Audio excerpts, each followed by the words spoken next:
You don't lose money because you lack opportunity. You lose because your mind returns to the same place every day. And this place is not neutral. He trains his body. He shapes his presence. He decides how much you support when something grows.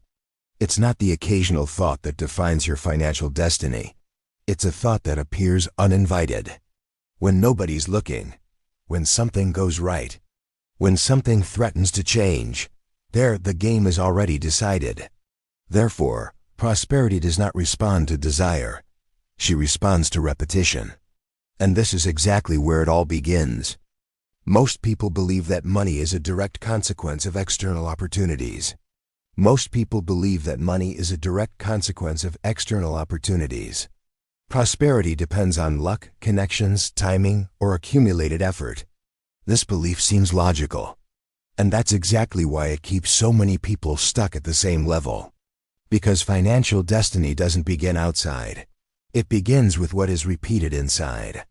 This is not a metaphor. It's the law.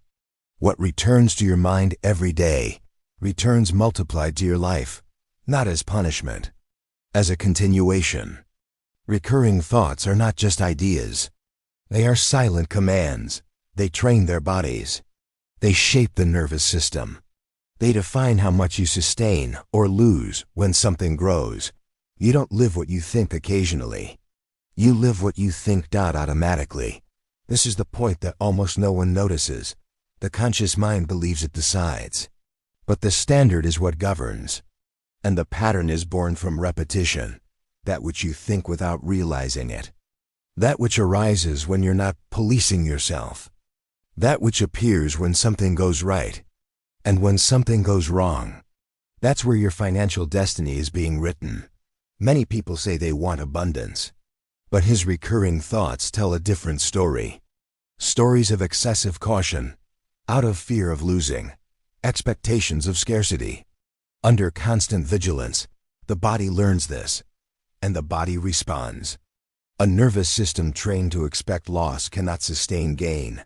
Even when the profit comes, this always happens. Not because the person doesn't deserve it, but that's because the internal environment doesn't recognize it as safe. Prosperity requires inner permission, and permission isn't given with positive phrases. It is built through consistent repetition. You can see that clearly. See what happens when someone is given more responsibility, or more money, or more visibility. Some expand, others become tense. This tension does not stem from the event itself. It comes from the recurring thought that is activated by it. What if I lose? What if this ends? What if I can't handle it? What if they find out I'm not good enough? These thoughts are not accidental. They are old. They were already there before the money, before the opportunity arises, before growth. The event only reveals them. And everything that is revealed needs to be sustained, or it will dissolve. Financial destiny does not respond to desire. It responds to familiarity. What your mind repeats becomes familiar territory. And the nervous system seeks what is known, not what is best. This is inevitable. If the familiar environment is emotional scarcity, the body returns to it. If the familiar tension surrounding gain creates tension, the body sabotages that gain. If instability is the norm, then life reflects instability, not by bad luck, by alignment. Recurring thoughts are silent vows. You do them every day, without realizing it. They tell the world how much you are willing to endure. And the world responds exactly to that. There is no contradiction between what you think repeatedly and what you continually live. That's the law. Many people try to change their lives by changing their actions, but they maintain the same underlying thoughts. And they get frustrated, because the action is superficial.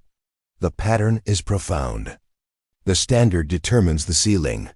When you internally repeat thoughts of tightness, the body goes into contraction. When the body contracts, presence shrinks. When presence shrinks, the world responds with less, not as punishment. Like mirroring, the aura doesn't lie. She doesn't listen to what you say out loud. She responds to what you hold in silence. Recurring thoughts create a field. This field precedes results. Before any money arrives, the aura has already announced whether he can stay. That's why some people don't need convincing. They don't need to prove it. There's no need to rush. Their field is prepared for continuity. Their recurring thought is not urgency, it's stability. It's not a lack of resources, it's clear. It's not fear of losing. It's about confidence in staying in the game. This confidence is not emotional. It's neurological. It comes from repetition. Repetition of thoughts that say, I support it. I remain. I don't need to react. I don't panic when I grow up. I know how to handle more. These thoughts are not shouted. They are silent, constant, almost invisible.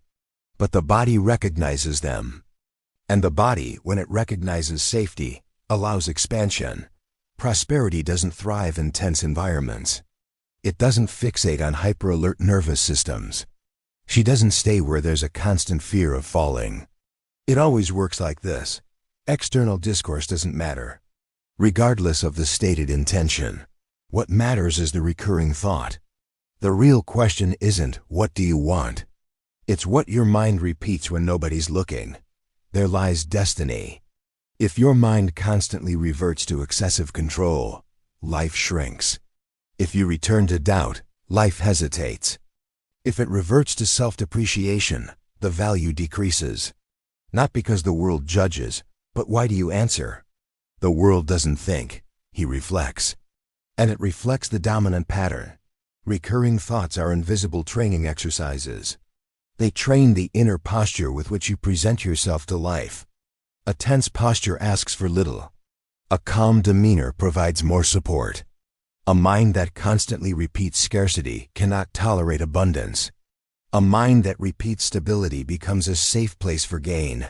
This doesn't change overnight. And there's no need to change quickly. Speed is not the deciding factor. Consistency is. It's not about replacing negative thoughts with positive ones. That's superficial. The goal is to interrupt the automatic repetition that generates contraction and allow another repetition to take hold, not by force, by silent choice. Every time an old thought resurfaces and you don't follow it, something falls into place. Every time you don't react, something else takes its course. Every time you remain whole in the face of discomfort, the system learns. Learn that you don't need to be on high alert. Learn that you can stay. Learn that you can sustain yourself. This learning is not mental, it's physical. And when the body learns, the aura changes. A trained aura does not beg, it's not justified. Don't chase after it, she waits steadily. And the world feels it. Recurring thoughts shape not only what you do, but what you become. And the world responds to who you become, not to what you wish for. That's the difference between people who experience short cycles of prosperity and people who experience continuity. The first ones experience peaks. The second group builds the ground. Show comes from correct repetition. Not from repeating phrases, but from the repetition of states. A state of calm, state of self-mastery, state of clarity. When something goes wrong, the recurring thought of a trained individual is not, I'm going to lose. That's part of it.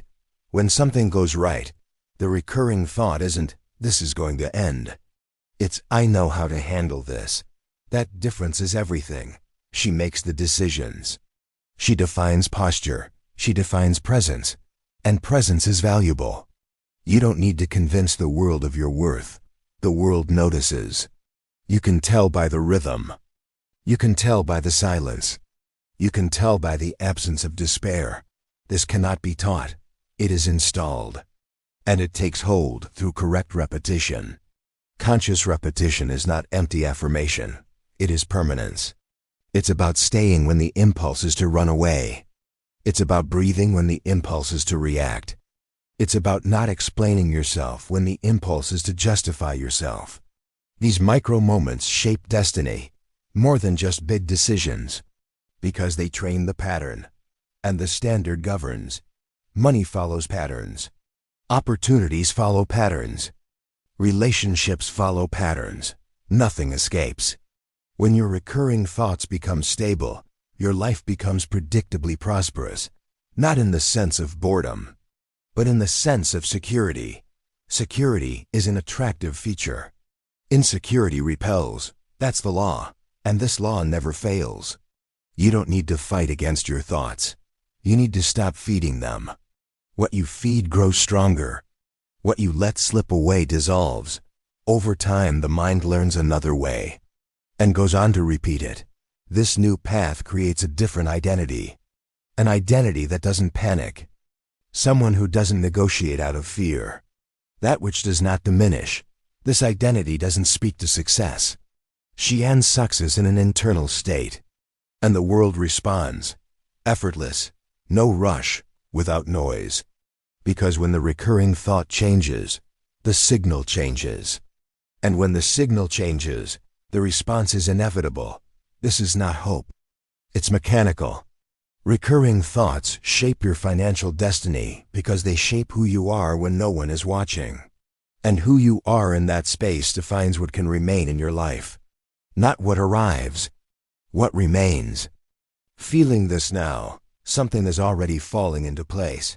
Perhaps not in the same way as euphoria, but as stability. An internal settlement. A more steadfast silence. A more complete presence. This is just the beginning, not a race. But of a continuity, you don't need to run. You support more. That's the law. This is inevitable. This always works.